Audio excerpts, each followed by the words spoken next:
तो प्रावधान उसे खत्म कर दिए जाएंगे। संविधान होने न होने का कोई मतलब नहीं है। इसलिए बाबा साहब ने संविधान सभा में कहा था, ये बात जोड़ देकर, कि अगर प्रचंड बहुमत हो तो इस भारत में तानाशाही खतरा होने का पैदा बहुत हो सकता है।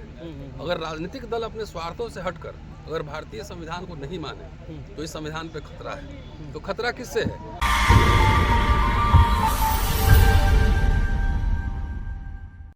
आज के डेट में जो है ईवीएम मशीन आज का मानव स्मृति है। मानव स्मृति के द्वारा सभी समस्या पैदा किया जा रहा है।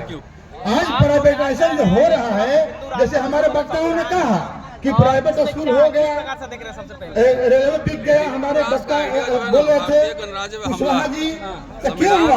ये 1991 का घोला हुआ जहर है। और 1991 रिपब्लिक से जो है ना, सॉरी बहुत सारे अधिकार लोगों को मिले, हो रही है, समानता स्वतंत्रता की बात थी, एजुकेशन में आरक्षण मिला, नौकरियों में मिला। अब देख लीजिए ना, जिस समय भारत गरीब मुल्क था उस समय फ्री में शिक्षा लोग ले रहे थे। आज अमीर मुल्क हो गया है तो आज शिक्षा बिक रहा है। तो ये समझ लीजिए एक तरह से वैसा जिसमें वर्ण व्यवस्था के हिसाब से काम कराया जाएगा। तो आरएसएस जब संविधान लागू हुआ उसी समय से आरएसएस इसके खिलाफ था, उसी समय से लिख रहा था। आज वो फुल फ्लेज ताकत में समापन तो संविधान साथियों, मैं इसी बात के साथ सभा का समापन करता हूं। धन्यवाद। ऐसे ऐसे प्रावधान ला दिए जाएंगे, जैसे राम मंदिर, बाबरी मस्जिद देखा, नीट का आपने देखा, जैसे ईडब्ल्यूएस का देखा, क्रीमी लेयर का देखा, जैसे सब तरह का।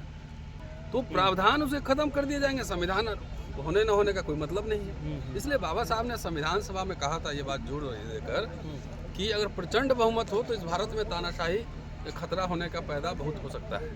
अगर राजनीतिक दल अपने स्वार्थों से हटकर अगर भारतीय संविधान को नहीं माने तो इस संविधान पे खतरा है। तो खतरा किससे है भाई? जिन्ना से थोड़ी आरएसएस को प्रॉब्लम था, प्रॉब्लम तो अम्बेडकर से था। समता समानता की बात कर रहे थे, तो इसलिए उसी समय से विरोध हो रहा था। तब प्रचंड बहुमत में है तो बीच बीच में टेस्ट करते। बहुत सारे ऐसे प्रावधान आ गए हैं, जैसे अभी वक्फ बोर्ड का चल रहा है।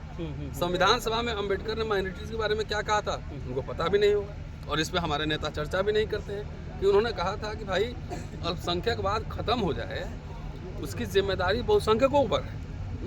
तो अभी जो मुसलमानों को एक बलि का बकरा बना के पूरा हिंदू मुस्लिम पोलराइज की, तो दलित बैकवर्ड को समझना चाहिए ना कि वो हिंदू है कि क्या है। पहले तो उसको समझना चाहिए कि भाई मुसलमान के शासनकाल में तो मजे किसने किए? जिन्ना से प्रॉब्लम थोड़ी था, अम्बेडकर से था प्रॉब्लम। तो 670 साल 700 साल का शासन था, तो उनके मंत्री सूबेदार लोग कौन थे भाई? मंदिर और मठ और तमाम जमींदारियां कैसे बची रह गई? तो ये समझना है कि आपको एक तरफ आपके अधिकार खत्म हो रहे हैं, ठीक है। मान लो मुसलमान को क्या आरक्षण है, ओबीसी में है, कहीं ट्राइब में है थोड़ा सा, लेकिन एक तरफ आरक्षण खत्म हो रहा है, एससी एसटी ओबीसी का आरक्षण खत्म हो रहा है, निजीकरण हो रहा है, एजुकेशन बर्बाद हो रहा है। और उस आपको दिखा रहा है देखो हिंदू है, मुसलमान से खतरा। कहाँ की कौन से मुसलमान से खतरा? क्या कर दिया मुसलमानों ने इस देश में? क्या खतरा है ये बताओ ना। आप तो उसको तो आप वो मुसलमान तो इस देश में ये चाहता है कि हमारे फ्रिज में कोई न झाके कि हम कौन सा खाना खा रहे हैं। और मुसलमानों की रक्षा की जिम्मेदारी मुसलमानों की नहीं है, ये यहाँ के हिंदू नेताओं की इसकी जिम्मेदारी है, क्योंकि भारत के मुसलमानों ने स्वेच्छा से यहाँ रहना स्वीकार किया और हिंदू नेताओं को ही अपना नेता माना, मुसलमानों को नेता नहीं माना। इसलिए चाहे लालू प्रसाद यादव हो, चाहे अखिलेश यादव हो, तेजस्वी यादव हो, चाहे राहुल गांधी हो, इनको खुल के इस बात पर बोलना चाहिए। सेकुलरिज्म बोलने से डरना नहीं चाहिए और मुसलमानों के पक्ष में जो जातियाँ हो रही है उसके साथ खड़ा होना चाहिए। आप सर सोशल एक्टिविस्ट हैं, आप दलित राजनीति पर लिखते हैं, पढ़ते हैं। हाँ। वर्तमान समय में दलित राजनीति को नेताओं ने गुमराह कर दिया है। जब दलित नेता बहुत नहीं थे तो दलितों को अधिकार मिल रहे थे, अब घर घर जात जात के नेता हो गए हैं, उसको क ख ग आता नहीं है। और सारे तो देख तो रहे हैं, बिहार में आप हैं, खड़े हैं यहाँ पे रोहतास जिले में, एससी एसटी का जो पोस्ट मैट्रिक फेलोशिप है वो 2016 से बंद है। किसी नेता को इस पर बोलते, आंदोलन करते हैं, घेराव करते देखे हो?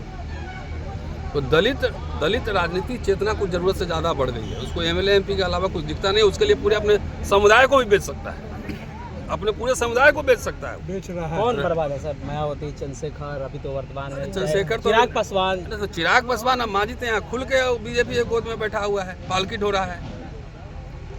और बहन जी का जो बहुजन था वो वोट घटते घटते 9% आ गया है। तो वोट जो कटता है, इतने अलायंस के समय हम लोग भी लिख रहे थे कि अलायंस में आ जाना चाहिए, तो अलायंस में क्यों नहीं है? अकेले अपने दम पे 272 MP जितवा सकते हैं। एक MP नहीं, अभी एक MLA है सिर्फ। भाई जब तक सोशल अलायंस नहीं होंगे, पॉलिटिकल अलायंस नहीं होंगे, कांग्रेस बीजेपी की तो औकात ही नहीं अकेले लड़ने की है।